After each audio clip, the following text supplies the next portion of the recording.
Well,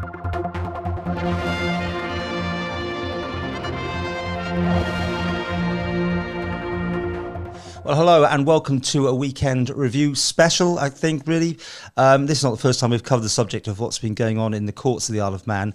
And with me, of course, Chris Robertshaw and also Andrew. Now, you are an advocate, but you're also Green Party, so we can kind of play both things. But yeah. I don't want you to feel you'll do one or the other. But you'll tell us who you're speaking for, won't you, as you go along? Absolutely, the Green Party are very concerned about the public interest of this issue. Right. Yeah.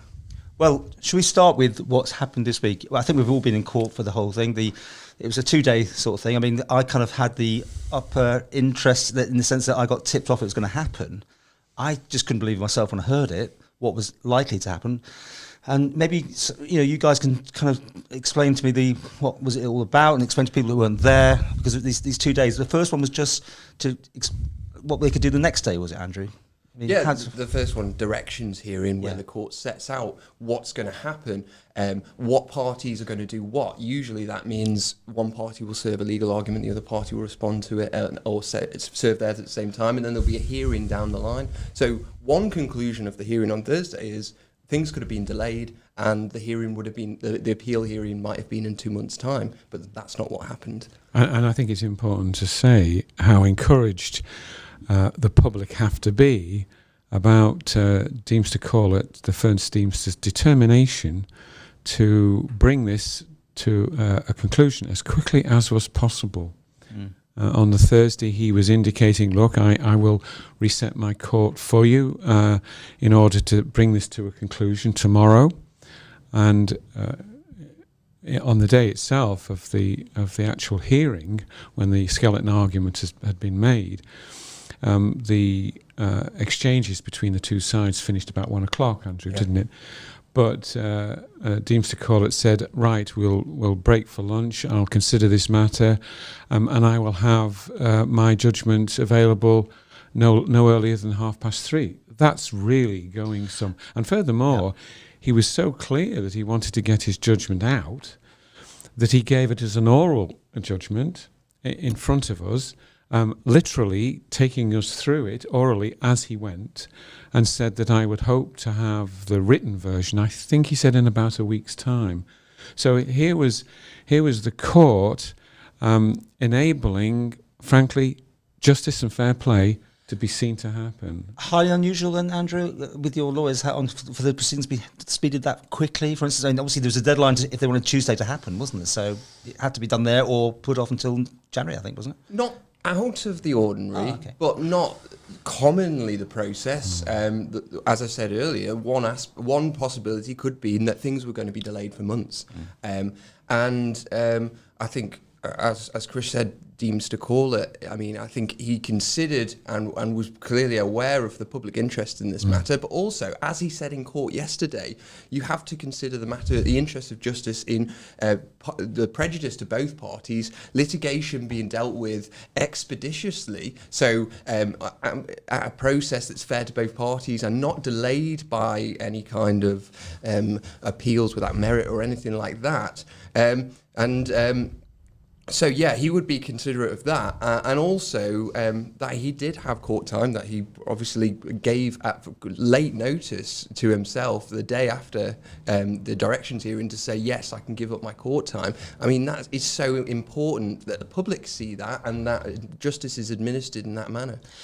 Let's get to the crux of the matter here. The whole reason for this session was the DHSC wanted to not proceed with events on Tuesday next week, correct? Well, no. On the face of it, they were quite clear. No, we do not want to delay matters, and they said that. And yet, another part of their presentation, effectively, they were saying, well, we've gone out to, I think they call it Expedited, to look at recovery of a position on analysing what had happened with the metadata, and that will take a considerable amount of time. So in reality, although they argued to the contrary, what they were actually saying is we want to delay and obfuscate. That was very, very And there was clear. A really important point on the Thursday hearing about that, where Deemster Corlett rightly asked the advocate for the department, well, who instructed Expol did the tribunal order it, the employment tribunal? And they said, no, it's not in the order. There's no requirement to get expel. It was the department who decided to do that. And then he asked,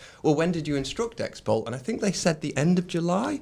End of July it was. And then he said, well, when was the original judgment handed down? And that was the 9th of May. So implication being the department has sat on their hands. Maybe they've approached other providers of that service and not been able to use them or not, but we don't know. We can only speculate about that. But there was a lot about timelines going on, wasn't it? About when things were meant to be produced, when they didn't, and confusion a bit, I think, on certain things. Let's try and build a base issue, if we can, so that those who weren't in attendance might perhaps understand it. And as Deemster Corlett said when he came out at the very beginning of his judgment, he said this is a very straightforward matter. And those were, I think you might recall, almost his first words, if not his first words.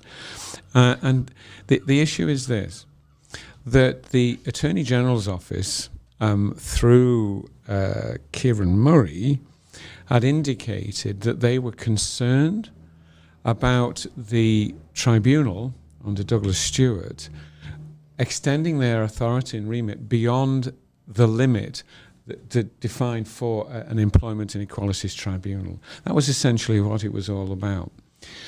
The case made, the essence of the appeal, was that yes, in fact, the tribunal had done this, and that therefore they wished to squash the previous agreement and sit back and delay everything, enter into negotiations and try and find common ground, thus effectively delaying it.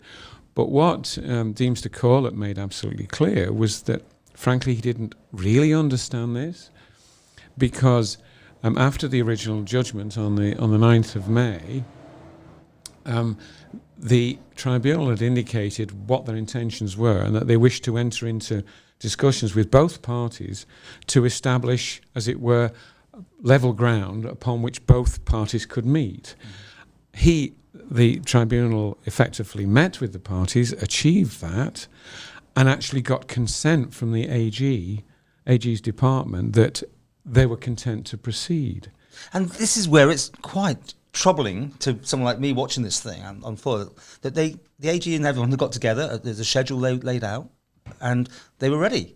And then somebody somewhere went, no, we're not ready, and we don't actually agree that you can do this in the first place. That was the thrust of the argument was, this tribunal has no right to do what they were doing. But the point is, as Deemster Corlett said, effectively during the discussions that both parties with the tribunal had, the terms of reference were agreed, and those terms of reference did not exceed the remit of the tribunal. So the appeal was an utter and complete, in my humble opinion, as a member of the public, a complete waste of time.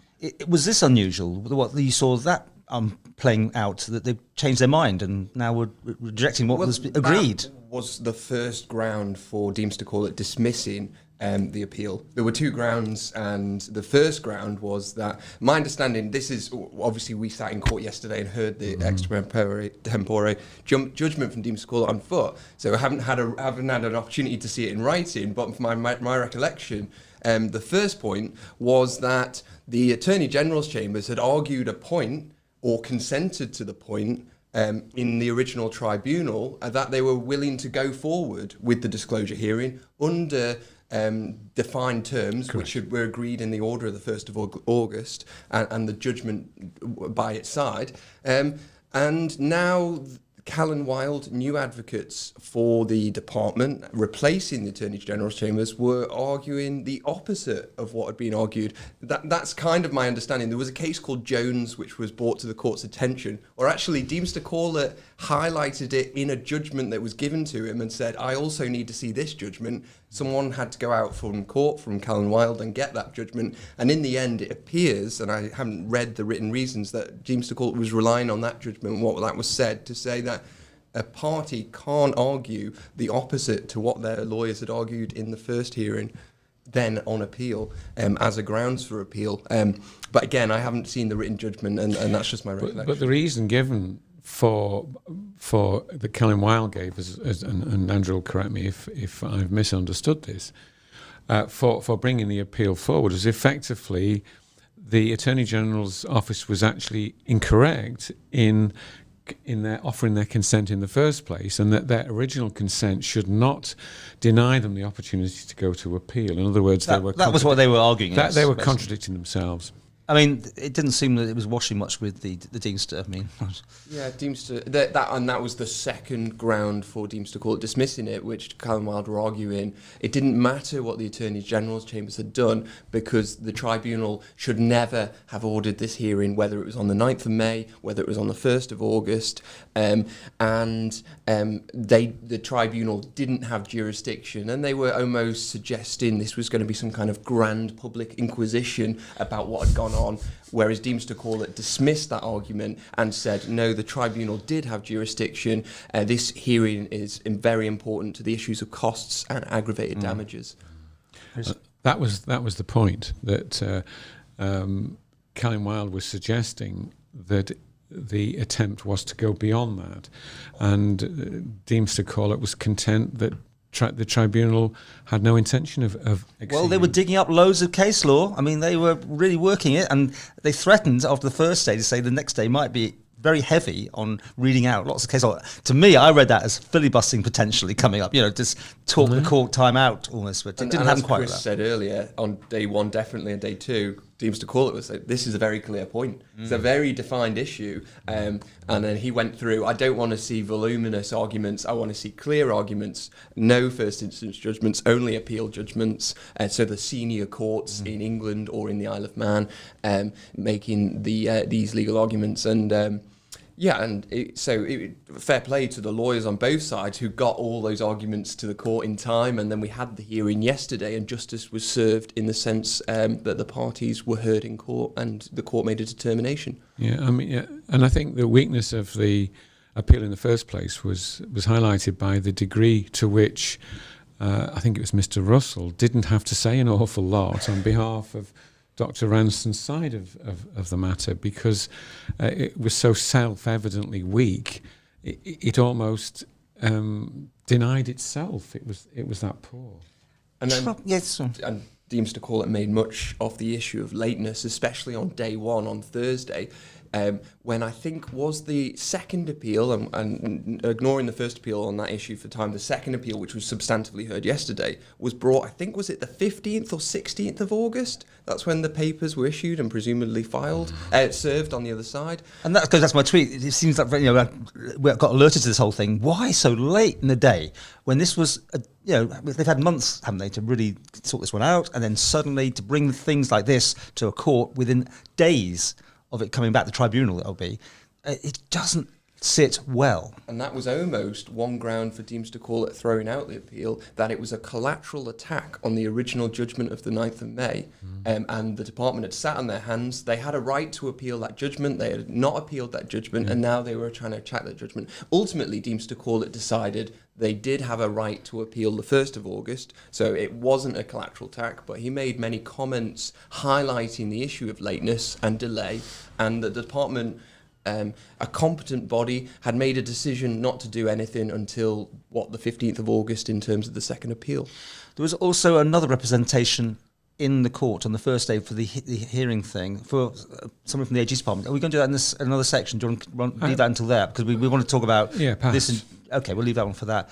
But what's been served from what you've seen, let's try that, in that court? I mean, what did you get out of it? What do you think the motives were for what was going on in there? I think the public need to be content that the judicial court process, our courts, are independent. And there are many, many jurisdictions, many, many countries around the world where that's not the case. And one of the strengths of the UK in terms of being a finance centre for the world is its judicial system is trusted.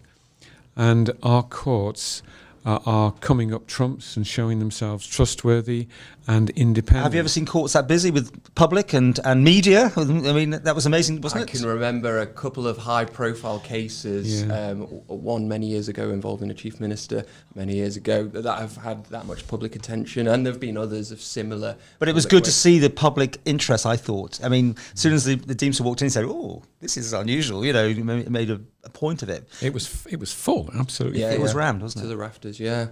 And just to go back on Chris's point there, which I think is so important, and I think we'll probably deal with it later as well, it's about, and Chris has talked about this for many years, and I absolutely agree with him, separating execution from regulation. The courts are there to regulate the proper governance of the Isle of Man. The government's there to execute the laws and to execute public policy. And there needs to be that separation. We saw that clearly yesterday with the courts executing its regulatory authority to regulate the good governance of the Isle of Man. Do you think there was ever any a chance that they could have got what they wanted? The AG's department or representing them to get that put back. Supposition. I think we live with the evidence, which is it was a first class court carried out quickly under the circumstances in a robust fashion and a highly respected judgment. I mean, as soon as the Deemster said he would be able to hear this on Friday, you could see the sort of, I wouldn't say panic, but there was a certain feeling that they were hoping this was not going to be doable regardless, because by submitting things so late, there was probably an expectation, and I'm only surmising as a layman, that they were going to be able to push this can down the road a bit. I've said this to you before, and I'll repeat it, that when the original judgment came out, government accepted it quickly. There were no appeals within the following 42 days. Government started taking action in a variety of areas as a consequence of that judgment. And I said at the time on one of the early interviews, it's very important, bearing all this in mind, that government doesn't come out and try and appeal, because it will not be well understood by the public. Mm-hmm. Well, in the end, they tried an appeal. It was extremely weak. And as I've said to you before, it will do some damage to government. Mm-hmm. There has to be a sense of fairness between employees and employer, and the power of the state, the power of the AGs is perhaps something we should look at as a separate element. We've got two more sections. I will do. Well, we think one on Laurie Hooper, the minister, and one on the AG's department. But will they be talking about this case in the future? Will this be a landmark sort of case, or was anything there? The hearing yesterday. Yeah. I mean, it's a very helpful judgment, and it might then be published on judgments.im, which is a great resource for the Manx public. It's free to access, and so hopefully it will be published there. Because it will assist lawyers and litigants on these issues in the future, and especially appeals from the employment tribunal. I think there's still so much to come in the Ranson case, which has even more value to public understanding of good governance. So I think there's more to come, I guess. Mm. I would totally agree with that. There's two elements. There's the documentary hearing, and then there's the settlement element as well, which will be significant, I think. Okay, just to finish this bit, Ben, what can they do now next week? Just without crossing any lines, what will they be visiting? Because there was obviously some terms and conditions were being asked for. Basically, what will happen next week? It will be as I understood it, as a member of the public. It will be limited to those elements which play into the matter of costs and damages. That doesn't massively limit it.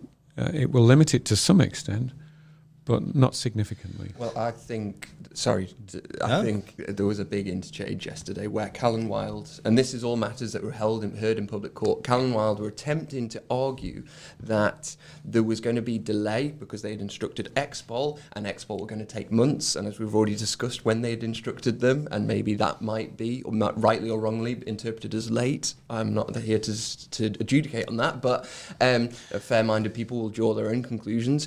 And so on Tuesday, I should say, Monday's a bank holiday, what the tribunal will face is potentially, we don't know, but it was discussed in court an argument that the government hasn't been able to comply with the order that was set on the 1st of August by the tribunal, which it asked or ordered that disclosure was given, and the government might then argue to the tribunal, we need more time. We don't know, but one argument from Callan Wilde on yesterday was that the court should delay this because we won't be able to. The government might not be able to comply with the order, and Deemster Corlett kind of said, well, that's not a matter for me. That's a matter for the powers of the tribunal to determine whether there has been compliance with the order, and then if it hasn't, what the tribunal should do. Deemster Corlett was like, that's not a matter for me today, rightly.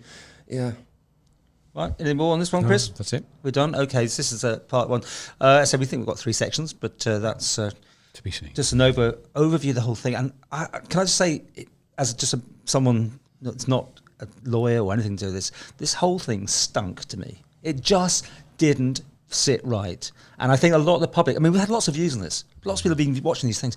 It just didn't seem right. And I'm just amazed as just a member of the public that this whole thing has got to the stage it's got to. You think the government would want to get this sorted. Maybe that's going to be section 2. We'll do that then. But thank you for watching so far, and stay around for more.